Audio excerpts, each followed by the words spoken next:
झिल्ली के भीतर जो कुछ भी है सब जीव द्रव का।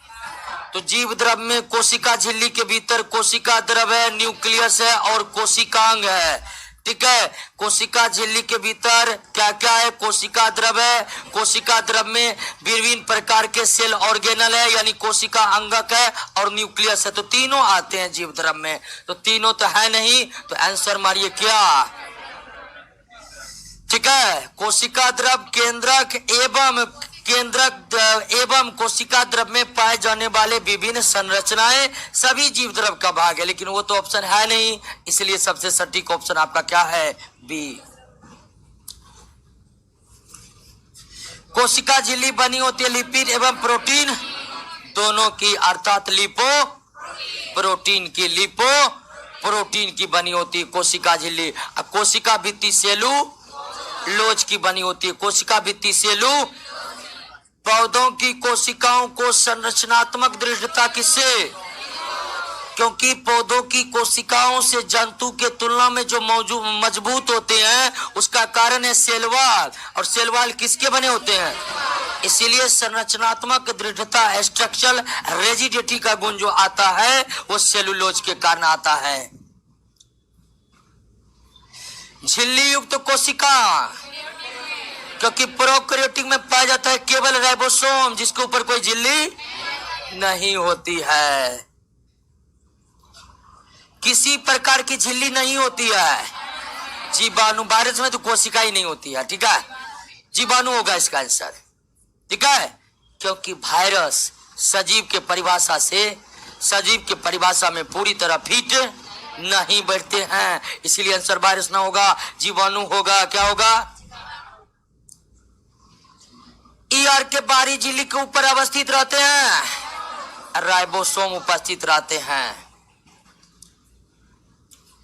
वसा एवं कोलेस्ट्रॉल का संश्लेषण, अब प्रोटीन संश्लेषण में मदद, ध्यान रखिएगा, वसा और कोलेस्ट्रॉल का संश्लेषण करता है यह, लेकिन यह प्रोटीन संश्लेषण नहीं करता है, बल्कि प्रोटीन संश्लेषण में मदद करता है। प्रोटीन संश्लेषण में नेक्स्ट राइबोसोम आरएनए एवं प्रोटीन के बने होते हैं। राइबोसोम आरएनए एवं प्रोटीन के बने होते हैं।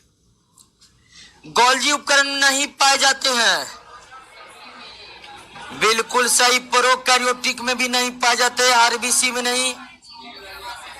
नील हरित शैवाल क्या है? एक प्रकार का जानते हैं, बैक्टीरिया है। इसका नाम क्या है पता है आपको? साइनो बैक्टीरिया को ही नील हरित शैवाल कहा जाता है। तो अगर ये बैक्टीरिया तो ये भी क्या है?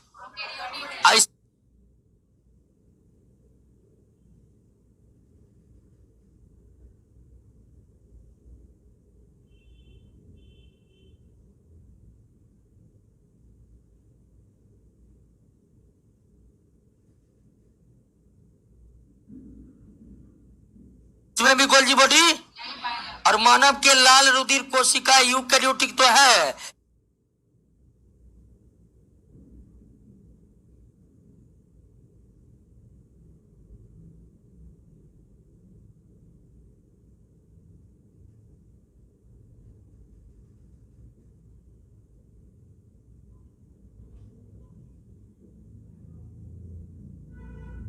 लेकिन इसका भी लक्षण प्रोकैरियोटिक की तरह होता है, तो ये सभी में नहीं पाया जाता दोस्तों।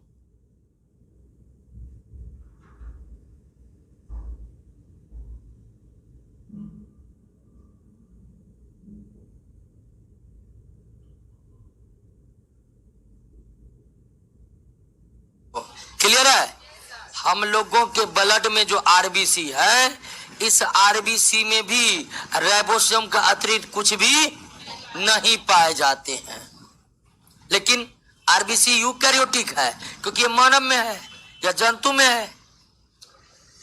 समांतर नलिकाओं या सिस्टर्नी के समूह को क्या कहते हैं? आपको एक बात बताई थी कि गोल्जी बॉडी के स्ट्रक्चर को डाल्टन और फेलिक्स ने सिस्टर्न 3 भागों में बांटा। उस भाग में एक क्या था? गोल्जी बॉडी के संरचना में जो मुड़े हुए छड़ थे, उस मुड़े हुए छड़ को ही क्या कहा जाता है? सिस्टर्नी कहा जाता है। क्या कहा जाता है? सिस्टर्नी। बहुत को नींद आ रहा है, इसको नींद आ रहा है उसका क्या किया जाए, कैसे दरोगा बनेगा?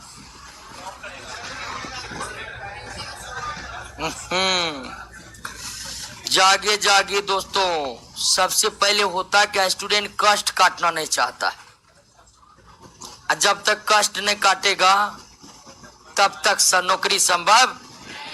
कोई भी नौकरी करता है पूछिए ना, उसे नौकरी करने के बाद जो है आलतू फालतू बोलने लगता आदमी, लेकिन सही बात यही है, बड़ी कष्ट काट के पढ़ा जाता है दोस्तों। हाँ, तो कष्ट काटना जिंदगी में बहुत कष्ट है, लेकिन अभी कष्ट काटिएगा पूरा लाइफ जो है एकदम मजे से बीतेगा। ठीक है, अभी जो सुख सुविधाओं पर जोर दीजिएगा कि एकदम सुख में रहना है, मजे से पढ़ना है, तो फिर दोस्तों बड़ी दिक्कत है। ठीक है, तो नींद लगेगा वो स्वाभाविक है, लेकिन उस पर जो विजय प्राप्त किया वही नौकरी करेगा। 62 नंबर, निम्नलिखित कोशिकांगों में कौन ईआर संश्लेषित पदार्थों का संचयन, रूपांतरण, पैकिंग, जब पैकिंग की बात कर दिया गया है तो सीधे कहिए क्या, गोल्जी। पैकेजिंग का काम कोशिका के भीतर गोल्जी बॉडी का है। किसका है? गोल्जी बॉडी का है। लाइसोसोम को सर्वप्रथम किसने देखा? डी डबे ने देखा, क्रिश्चियन डी डबे ने देखा दोस्तों। देखा का मतलब खोजा भी है, ये नहीं कि कौन खोजा, तो उसमें दर पर आ रहे हैं। अरे डी डबे तो पढ़े हैं कि तो देखा था, खोजा कहाँ था?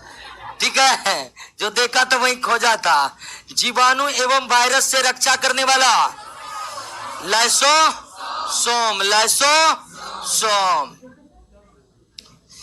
क्रिस्टी कहाँ पाए जाते हैं? बिल्कुल, माइटोकॉन्ड्रिया के भीतरी दीवारों पर जो उंगली के समान संरचनाएं पाई जाती है, माइटोकॉन्ड्रिया के भीतरी दीवारों पर जो उंगली के समान संरचनाएं पाई जाती है, उसी को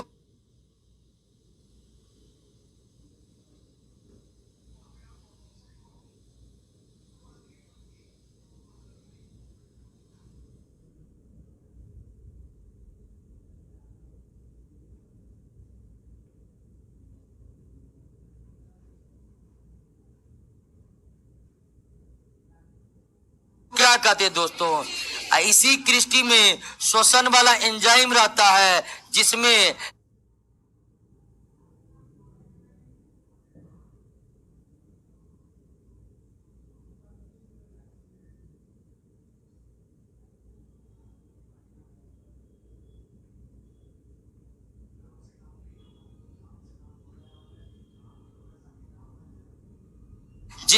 श्वसन की प्रक्रियाएं पूरी होती है।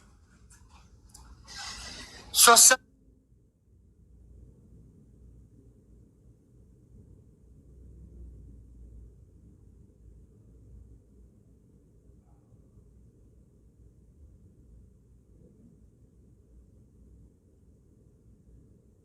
से संबंधित एंजाइम कहाँ रहते हैं?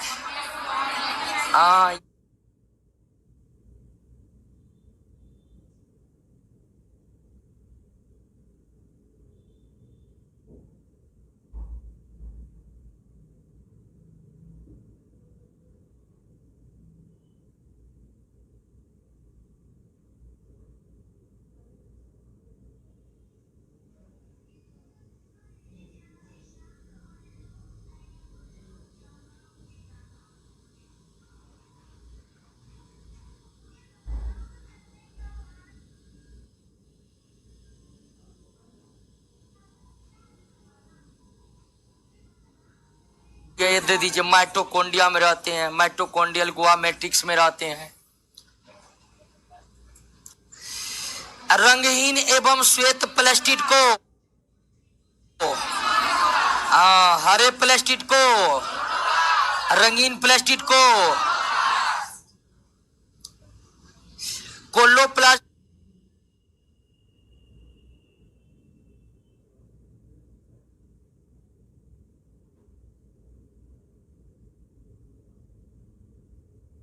के के भीतर पाए जाने वाले तरल युक्त गुहा को एस्ट्रोमा, कोलोप्लास्ट के भीतर पाए जाने वाले तरल युक्त गुहा को माइटोकॉन्ड्रिया के भीतर पाए जाने वाले तरल युक्त गुहा को माइटोकॉन्ड्रिया का मैट्रिक्स, ठीक है, मोसे माइटोकॉन्ड्रिया मोसे मैट्रिक्स नहीं, ये क्या दे दिया है?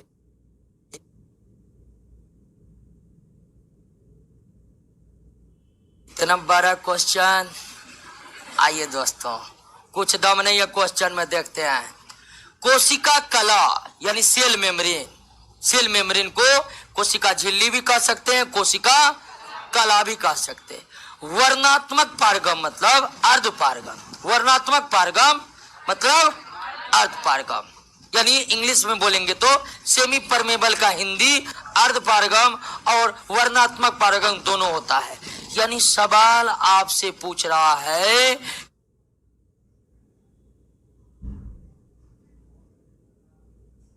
कि कोशिका झिल्ली अर्ध पारगम होती है क्योंकि, कोशिका झिल्ली अर्ध पारगम होता है क्योंकि, तो बताए हुए आपको कि कोशिका झिल्ली न तो सभी पदार्थों को कोशिका के भीतर जाने देती है और न ही सभी पदार्थों को कोशिका के बाहर निकलने देती है। कोशिका झिल्ली केवल उन्हीं पदार्थों को भीतर जाने देती है जिसकी जरूरत है और उन्हीं पदार्थों को बाहर निकलने देती है जिसकी जरूरत। क्लियर? समझ गए बात को? क्या होगा? पढ़िए अपने जल्दी। डी होगा, बिल्कुल सही दोस्तों, डी होगा। या कुछ अणुओं को अंदर बाहर की ओर संचलन कोशिका में होने देती है जबकि अन्य अणुओं के संचलन को रोक देती है। बिल्कुल सही है ये आंसर। न्यूक्लियस के बाद डीएनए कहां मिलता है? और लबक में। और किसमें? लबक में। माइटोकॉन्ड्रिया में भी मिलता है और लबक में भी मिलता है, माइटोकॉन्ड्रिया में भी मिलता है और लबक में। निम्नलिखित पोषकों में कौन सा एक पौधों की कोशिका भित्ति का संरचनात्मक घटक है? कैल्शियम, क्योंकि कोशिका विभाजन के बाद, पौधों में कोशिका विभाजन के बाद कोशिका भित्ति के निर्माण हेतु अनिवार्य रूप से किसकी जरूरत होती है?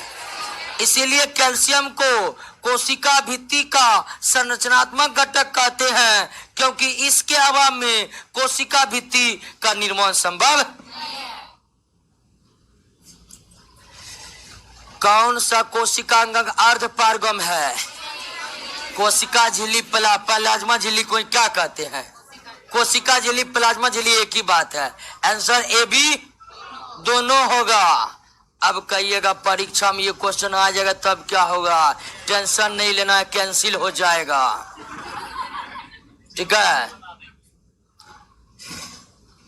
कोशिका के बारे में निम्नलिखित में कौन सा सही नहीं है? कोशिकाओं के आकार और अमा विशिष्ट कार्य से संबंधित होते हैं। बिल्कुल, अलग अलग कार्य, अलग अलग आकृति। कुछ कोशिका के बदलते आकार होते हैं। बिल्कुल, हमारे रक्त के ही WBC आकार बदलते रहते हैं। सही। प्रत्येक कोशिका में निष्पादन की अपनी क्षमता होती है। बिल्कुल, हर कोशिका हर कार्य को नहीं कर सकता, उनके काम करने की अपनी एक क्षमता होती है। 3 सही है, तो इसका मतलब चौथा क्या है? कर सभी देह ऊतक में एक ही प्रकार की कोशिका नहीं, अलग अलग। फेफड़ा में जो कोशिका वही लीवर में भी है नहीं, अलग अलग है, क्योंकि कार्य अलग अलग है। तो ये डी गलत है, सरासर गलत है। निम्नलिखित में सबसे छोटी कोशिका माइकोप्लाज्मा गैलीसेप्टिकम, ये एक प्रकार का बैक्टीरिया है। कोशिकीय आणविक जीव विज्ञान केंद्र कहाँ है? हैदराबाद में। यहाँ कोशिका के संबंध में नित्य नए नए रिसर्च होते रहते हैं, नए नए बात सामने आते रहते हैं।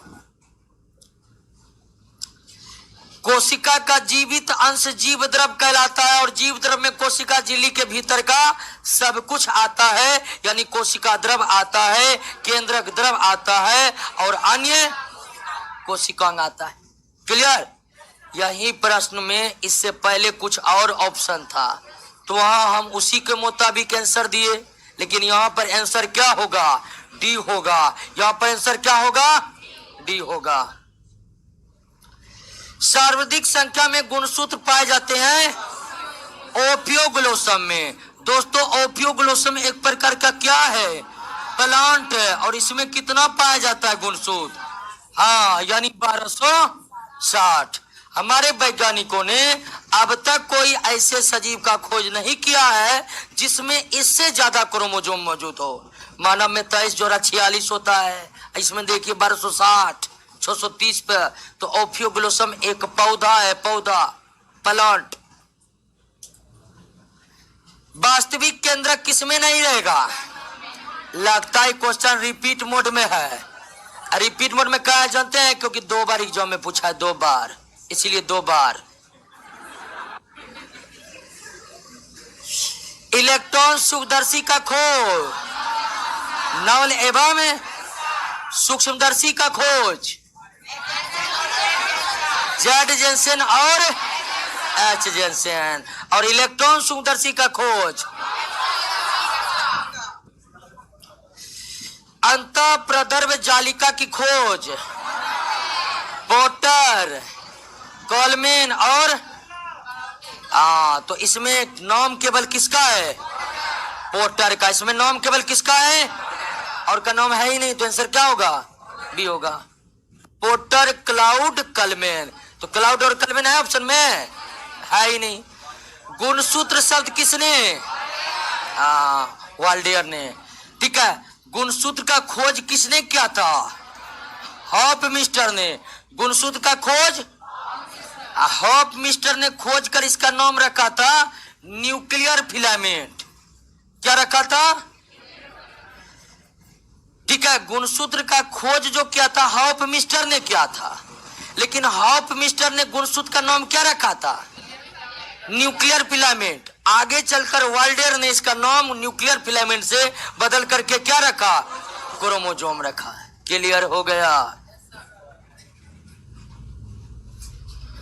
कोशिका को एक निश्चित रूप प्रदान करता है। कोशिका भित्ति होगा, नहीं कोशिका झिल्ली होगा। निश्चित रूप प्रदान करता कौन? कोशिका भित्ति तो सब कोशिका में रहता भी नहीं ना है, इसीलिए आंसर कोशिका झिल्ली होगा। कोशिका भित्ति का काम कोशिका झिल्ली को सुरक्षा देना है और पौधे की कोशिका को मजबूत बनाना है। कोशिका द्रव में उपस्थित, ध्यान दीजिएगा, महीन, शाखित, झिल्लीदार और नलिकाओं का जाल। ये क्या है? अनियमित नलिकाओं का जाल के समान संरचना कोशिका द्रव में कौन होता है? अंतर्द्रव जालिका होता है। काहे उठ बैठ कर रहे हैं? आगे देखिए, आप लोग आगे देखिए। बैठिए आराम से, कितना बढ़िया बैठल थे तो वहां से उठ गया है। ठीक है, हाँ, एकदम ये बच्चा वाला हो गया। बच्चा से ना गांव में प्रवचन होते रहता है तो एकदम उठ उठ के पहले आगे पहुंचेगा। क्या? धीरे धीरे ऐसा किए है। प्रोटीन निर्माण का सक्रिय स्थल क्या है? राइबोसोम है। हाँ, प्रोटीन संश्लेषण का भी सक्रिय स्थल क्या हो जाएगा? राइबोसोम हो जाएगा। क्या हो जाएगा? राइबोसोम। कौन सा कोशिकांग केवल पादप कोशिका में? सभी। रिक्तिकाएं भी, रिक्तिका तो जंतु कोशिका में होता है, लेकिन इसको भी दे सकते हैं क्योंकि मुख्य रूप से दोस्तों, मुख्य रूप से किसमें रहते हैं? पादप कोशिका में, प्लांट सेल में ही रहते हैं। तो इनमें से सभी हो जाएगा इसका आंसर। कोशिकीय श्वसन, श्वसन। प्रोकैरियोटिक कोशिका में श्वसन वाला अंगक मीसोसोम, मीसोसोम। ल्यूकोप्लास्ट मुख्यतः पाए जाते हैं जड़ों एवं भूमिगत तनों में। जड़ों एवं भूमिगत तनों में पाए जाते हैं। कुछ तना भूमि के भीतर रहते हैं ना। हाँ, ठीक है। कुछ तना भूमि के, अब भूमि के भीतर जड़ भी रहते हैं। अब कैसे पता लगे कि भूमि के भीतर वाला तना है कि जड़? तो भूमि के भीतर जो तना वाला होता है उससे नए पौधे उगते हैं। फॉर एग्जाम्पल गाजर भी भूमि के भीतर है लेकिन वो जड़ है। अब प्याज भी भूमि के भीतर है लेकिन वो, तो प्याज से क्या हम नए पौधे उगा सकते हैं? बिल्कुल। अब घर में भी देखे होंगे कि प्याज लाते होंगे उससे नए पौधे निकलने लगते हैं। तो भीतर का वो भाग जिसमें पौधे उत्पन्न करने की क्षमता है वो तना है। भीतर का वो भाग जिसमें पौधे उत्पन्न करने की क्षमता नहीं है वो क्या है? जड़ है। ठीक है, गाजर जड़ है, गाजर को लगा दीजिएगा, गाजर पैदा होगा उससे? गाजर का नया प्लांट बनेगा? नहीं, क्योंकि वो जड़ है। लेकिन आलू को लगा दीजिए, नया आलू का पौधा, अभी तो सीजन है, आलू लाइएगा घर में रखल उससे पौधा निकल जाएगा। क्या? तो आलू भी तना